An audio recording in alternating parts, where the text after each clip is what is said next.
দেখো Rashed, your such a brilliant student. তোমার ভবিষ্যৎ অনেক উজ্জ্বল, তোমার ভবিষ্যৎ তো অনেক ভালো।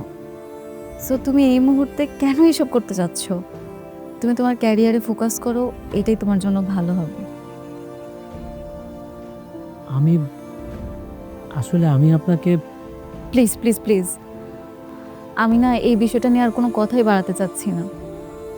আমার বাবা যদি কোনোভাবে জানতে পারে তোমার সাথে আমার সম্পর্ক, তাহলে তো আমাকে খুনই করে ফেলবে। আর সবচেয়ে বড় কথা, আমার পড়াশোনা বন্ধ হয়ে যাবে, আমার যেইটুকু ফ্রিডম আছে সেটাও চলে যাবে। না না, আমি এটা মেনে নিতে পারবো না। রাশেদ, তুমি আমাকে পছন্দ করো সেটা আমি জানি।